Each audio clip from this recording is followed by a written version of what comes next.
That we have one of the Iraqi centers, Al Jawad.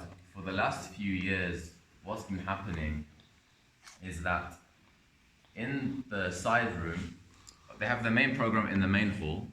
In the side room, there's a program for children, for the younger kids, not even of a teenage age, but maybe even younger. And throughout all of this time, you see that kids are outside running, they're playing in Muharram, they come to majalis, but they're here for other reasons. And sometimes you ask yourself, these children, they're only coming here to play, they're only coming here to have fun, we're all here to do something better. And when you get older, you develop a love for majalis different from when you're a child. But thinking about it and speaking to other people of my age and around about that, it turns out that the reason why you may come to a majlis and the reason and the different attractions that bring people to the majlis of Imam Hussein alayhi salam are actually quite varied. Some people who I have asked, they say, we're here to search for knowledge. We're here seeking knowledge. I come to the lecture, I come to these 10 nights to come and gain something useful, to gain something that I can learn that is practical, that I can take away. I can come and learn something, a new fact that I didn't know, a new thing to implement. I can learn that and I can use it. But then, even beyond this, if I said to you now, if you came to the Majlis of Imam Hussein and you'd heard the exact same lecture before, would you still come? If you ask me, I might even say yes. Even if I was to learn nothing new from the lecture, I would actually still come to the Majlis of Imam Hussein alayhi salam, correct? In these nights. So that means it must be more than just knowledge, more than just searching for something to learn that brings you to the Husayniyya. Another one is the remembrance of Imam Hussein alayhi salam, of course. The feeling of being in an environment, an atmosphere, which you can really feel the musibah of Imam is shared by those who are around you as well, the atmosphere of the place. Some people might choose to go to one Husayniyya over another because they say, this one has better content, this one maybe the lecturer is better, but here I feel it a bit more. It's more busy or there's more going on, and I feel like I'm understanding what's going on in Muharram more. And even when I asked some of them, some said, we actually come in the evenings because there's food to give out. Some people may even say, there's thawab and I can't eat at home, I'll come and eat for the food. Even there might not be anything wrong in that as well. But one of the most common things that you notice, especially amongst the youngsters, and even though as we get older we may think slightly different, it's still a big attraction as to why we come. In addition to all of these other things, is to be with our mu'min brothers and sisters, is to be together. And it's the reason why we may attend a program like this instead of only praying Fajr at home. Because coming and seeing one's friends, coming and seeing one's brothers and sisters in Islam is something that brings joy to our hearts even sometimes. It brings a peace to us. And sometimes we feel like we may not even be complete without meeting our friends or those fellow mu'mineen who we meet at the Husayniyya. There's a hadith from Amir al-Mu'mineen alayhi salam.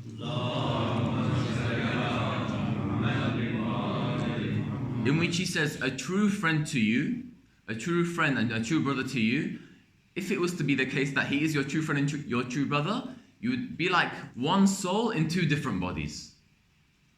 This is how we feel that when we come and see our friends and our brothers, they bring a smile to our face and a relaxation to our heart.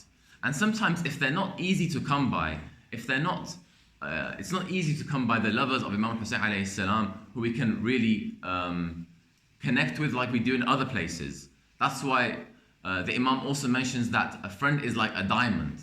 It's rare, but when you find it, it's of true value to have a good friend.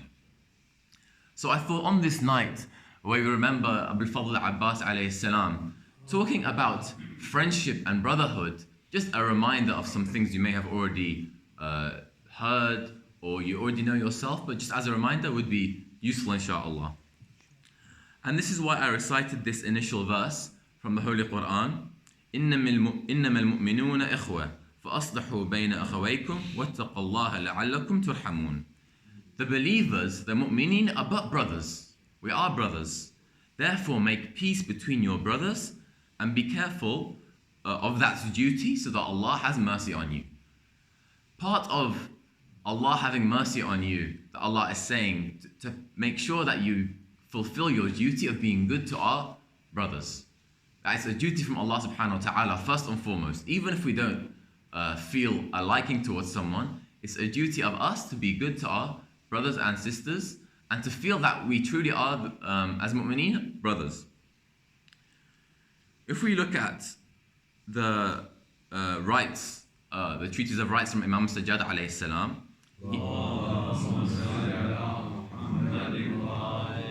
it's good to know the right that your brother has on you. And the Imam lays it out here. He says the right of your brother in religion is that you should always sincerely pray Allah for their health. Be kind to them, be lenient and sympathetic towards them, and endeavor to reform them. See? He's saying be kind and sympathetic, so be nice to them. Endeavor to reform them means try to help them. Try to make them better as well. If there's something that you see that you can help them with in an honest manner, then you should do so also. You should be thankful to their good ones and pray for all of your brothers to help them and be considerate.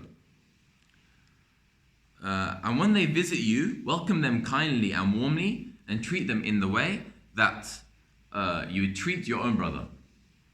So we're seeing that maybe we know this already, but the fact that it's mentioned in the Quran, the fact that it's mentioned in the treatise of Imam al-Sajjad alayhi salam, means that actually it's not something to be taken lightly, the role of a brother or the role of a friend or a mu'min in that manner.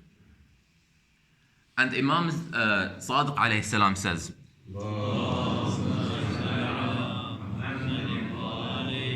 this follows on from the last point that I made. A Muslim is a brother to another Muslim. He is like an eye for him, and is like his mirror, and is his guide. He's an eye for him, why? Because he can see things in himself that that person might not see. Sometimes if I see something in my friend or in my brother that I think he has not noticed, it's my duty to say, by the way, maybe this could be done differently. Or in fact, this thing that you did is really good, do more of it. And the brother is like a mirror also. That you show the beauty of that person, but also you can show the imperfections, sometimes in a nice way and with good akhlaq, in a kind manner.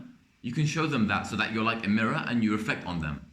Because sometimes we can't see things in ourselves. We can find it in everyone else, but we struggle to find problems in ourselves. And sometimes even we struggle to think of the good qualities of oneself.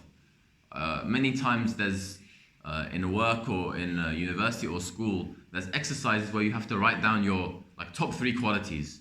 And you see people, they're not even able to think, okay, I'm good at this, I'm good at this. They're a bit shy or something. So sometimes it takes your friend next to you to say, you're really good at X, Y, Z, and maybe you're not so good at X, Y, Z. So having your brother to help you in this manner is very important also. So we can see that even as a starting situation now, without doing anything, it's the right of the brother that you're good to them. So that even if I don't have a lot of love for my mu'min brother or my friend, I don't have a lot of love for them, but it's my duty to be good towards them, even if I have no feelings towards them also. So what would be happening if we actually had a tendency towards our friends and our brothers and our sisters? Because even if we don't like them, we have a right towards them. If we like them, what would we choose to do? We would choose to spend time with them. We would choose to talk to them and have discourse with them because we'd feel comfortable doing so. And in fact, the reason that sometimes we come and to places like this shows that we have a need for a brother. Because if there was no need for you to have a friend or a brother, why would you come to speak to others? You could speak to your wife at home or your children at home. You could speak to whoever else is within your direct family.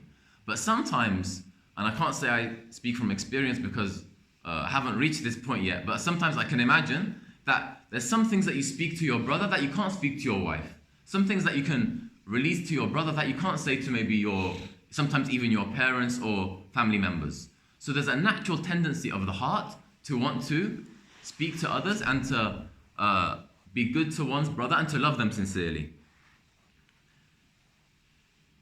Then there's a question of, okay, is our brother, like Muhammad has said so far, like I've said so far, is your brother merely someone who has a right over you? And sometimes when you want to have conversation with them, they're able to be there for you. So my brother, he has the right over me, that I'm good to him, that I take care of him, that I welcome him nicely. And also, sometimes when we want to have conversations and get together and enjoy ourselves, that's when our brother is useful also. Is there anything more to being a brother in Islam than this? Is there anything more to what Allah mentions in the ayah about being brothers to one another? For example, if someone's in difficulty, is there a way in which a brother can help? Is this something that is present in Islam? Of course it is. And we'll only need to look at the Holy Quran and the story of Nabi Musa alayhi salam to see where this is the case. So if you go to Surah Taha, we see Allah subhanahu wa ta'ala is ordering Musa alayhi salam to go to Fir'aun and to give the message. To try and give him the message that there's only one God. But of course, given how Fir'aun is, and he's the ruler at the time, and he's thinking of himself as Ana Rabbakum al-A'la, I'm your Lord up high, and he has these people and followers who are believing in him. And Musa alayhi salam is having, obviously, reports say maybe difficulties in his speech, and it's a scary task for him, right? To go to Fir'aun and say this, and to tell Fir'aun about Allah subhanahu wa ta'ala. He's feeling a bit, maybe nervous almost. So what does he say? And we all know the verses. Bismillah ar-Rahman ar-Rahim. قال ربي اشرح لي صدري ويسر لي أمري واحلل عقدة من لساني يفقه قولي. So Musa is feeling troubled by this task now. He has to go to Fir'aun and deliver the message. So what does he say? He says to Allah subhanahu wa ta'ala, "O Lord, expand my chest for me. Maybe make it easy in my heart. Give me comfort in here, or the ability to have confidence to go. وَيَسِّرْ لِي أَمْرِي, and make this affair easy for me. Make this task easy for me. وَحْلَلْ عُقْدَةً مِّن لِسَانِي, and loosen the knot from my tongue. If I have trouble in speaking, loosen my knot so I can deliver the message. يَفْقَهُ قَوْلِي, so that they understand what I'm saying."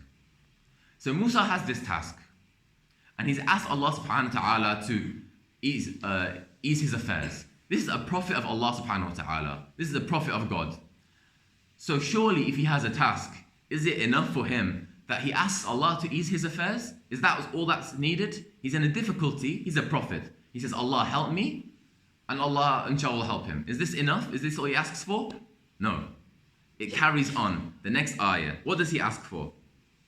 وَاجْعَلْ لِي وَزِيرًا مِّنْ أَهْلِي هَارُونَ أَخِي, my brother. And grant to me an aid from my family, Harun, my brother. اشتد به أزري واشركه في أمري كي نسبحك كثيرا ونذكرك كثيرا إنك كنت بنا بصيرا. So Musa, in addition to asking for himself, ease my speech, expand my chest, what does he ask for also? He asks for help. He asks for a brother. And give me an aid from my family, Harun أخي. Strengthen my back by him, so that your brother, we can see from these ayat, is not only someone who's there for conversation, but they're not only there to have good words with you and that's it. The brother is there in the time of difficulty. When you've asked Allah for help for you individually, the brother is there for you to call upon also. Strengthen my back by him and associate him with me in my affair. Ishrikhu fi amri, as in they're together in this affair. We say, we're referring to shirk in Allah subhanahu wa ta'ala, putting one as an equal with Allah or together with Allah. In this sense, ashriku fi amri is putting someone together in my affair with me.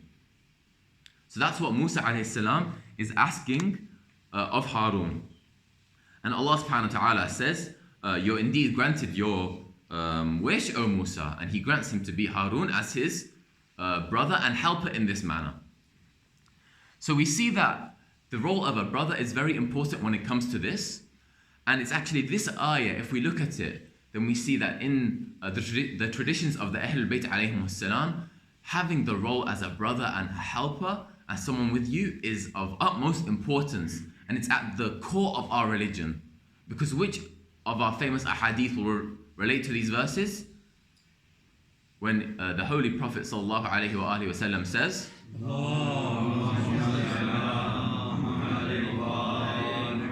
He says to Amir al-Mu'mineen alayhi salam, أنت مني بمنزلة هارون من موسى إلا أنه لا نبي بعدي. You are to me, O Ali, as Aaron was to Moses, except that there's no prophet after me, because of course Harun was a prophet, the one after Musa. After Rasulullah there'll be no prophet, of course, but the prophet is saying, O Ali, you are to me as Aaron was to Moses. And what was Harun to Musa? The ayah states it clearly. He's his brother, he's his helper, his aide, his partner in the mission. This is what Ali was to the Holy Prophet ﷺ. And we can see that the Prophet emphasized this of Amir al-Mu'mineen, of being his brother more than once. A very known story that which we'll all remember, when the hijrah occurs from Mecca to Medina, the Prophet links up one Meccan and one person from Medina to be brothers. And he picks this person and says, your brothers. And likewise your brothers. And he picks everyone and they're all linked up to be brothers, because it's useful to have somebody from a place that you don't know. You can have someone that knows it better, and you're there to help one another and support one another in difficulty, not only in times of ease, but in difficulty. And Imam Ali alayhi salam is left. The Prophet hasn't picked him. And he says, Ya Rasulullah, you've not picked me a partner for someone to be my brother. And that's when the Prophet says, Ali anta akhi fi dunya wal akhirah. Oh Ali. Oh Ali, you're my brother in this life and in the next life. So we can see that the theme of being a brother, of being a helper, a friend, a supporter is one that we have on a daily basis. It's at the very basis of our religion, in our daily interactions with one another, like we are here. But it's also at the peak of our religion, the utmost high status of it, where Muhammad wouldn't have been able to deliver the message as well if he did not have his aide Ali by his side and his brother Ali by his side. So it's actually the spectrum that covers the smallest of encounters to the aqeedah of our religion as well, and the core beliefs that we have. Salawat.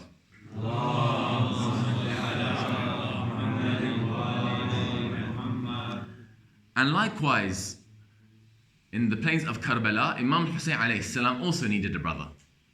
He also needed someone to be there for him and to be his support. In fact, when his brother Abul Fadl Abbas is struck and he falls to the floor, what is it that Imam cries out? Oh, now my back is broken. Oh, now my back is broken. Abul Fadl Abbas was maybe 20 years younger than Imam Hussein alayhi salam, but he was the best of brothers to Imam. However, in all his life, we know the narrations that would say he would never call him brother. He'd always call him Ya Sayyidi, oh my master. So it came to the day of Ashura, and every one of the Ahlul Bayt alayhim salam has gone out to fight and been killed.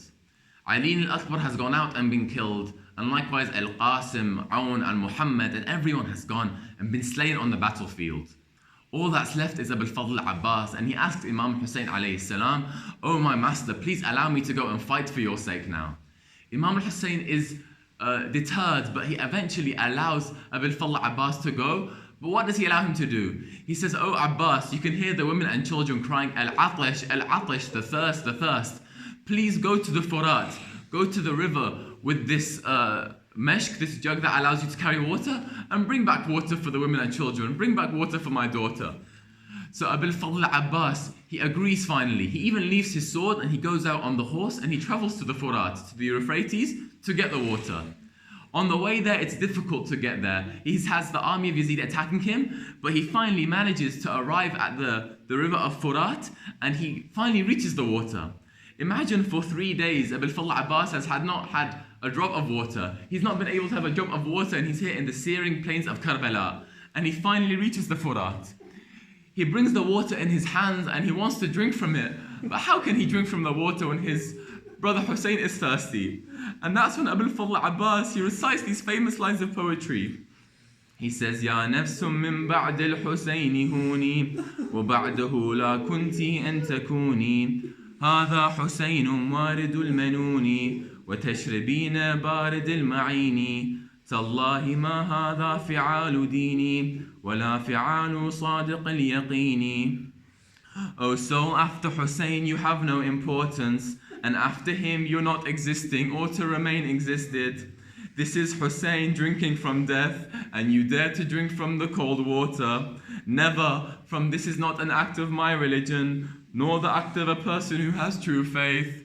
Abil Fadl Abbas, he drops the water after realizing and reading this poetry, and he takes the water, fills the jug, and tries to ride back to the tents of Aba Abdullah. Abil Fadl Abbas carries the mashk in his left hand and the alam in his right. As he's riding back, someone from behind a tree comes and they strike the right of Abil Fadl Abbas, and his right arm falls to the floor.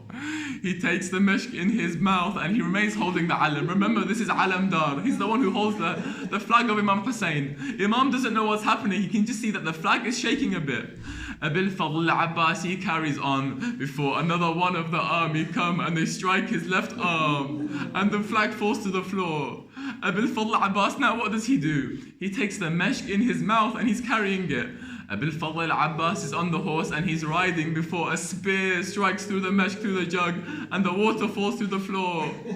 Abil Fadl Abbas, now his heart is broken. He went to get water for the children and the women, but now he has no water and he has no arms as well. He carries on riding before the spears start coming at him, and the spears come into the eyes of Abil Fadl Abbas and the blood enters his eyes. He can't see anymore. And finally a spear is hit into the chest of Abil Fadl Abbas and he falls to the floor. Usually when someone falls to the floor, when they fall off a horse or something, they use their arms to soften their blow. Where were the arms of Abil Fadl Abbas when he had to soften the blow falling to the floor of the plains of Karbala? All his life, Abil Fadl Abbas called out, Sayyidi to Imam Hussein, Sayyidi, Sayyidi, my master. Finally, this time he falls to the floor and he cries out, Akhi, Akhi Hussein, come to me now. Imam Hussein goes to Abil Fadl Abbas and he says, oh my brother, what's happened to you? Abil Fadl Abbas says, Imam, please don't take me back to the tents. Imam says, why? We took back everyone. Ali al-Akbar we took, Aoun and Muhammed, we all took them back. Abil Fadl Abbas says, how can I see Zainab if I have not got the water with me, which I promised the women and the children? Finally, Imam Hussein says, okay. He places the head of Abil Fadl Abbas on his lap. But he sees that Abil Fadl Abbas, you can't see. He has blood in his eyes. Abil Fadl Abbas, he moves his head from the lap of Imam Hussein to the sand. Once again, Imam puts his head on his lap. Once again, Abil Fadl moves it to the sand. And finally, for a third time, the same thing happens. Imam Hussein says, oh my brother Abbas, why do you not let me put your head on my lap? And this is what hurts the heart of a mu'min. Abil Fadl Abbas says, oh Imam, how can I die with my head on your lap when you'll die alone on the plains of Karbala with the horses trampling your chest? Inna lillahi wa inna ilayhi raji'un. وسيعلم الذين ظلموا أي منقلب ينقلبون العاقبة للمتقين.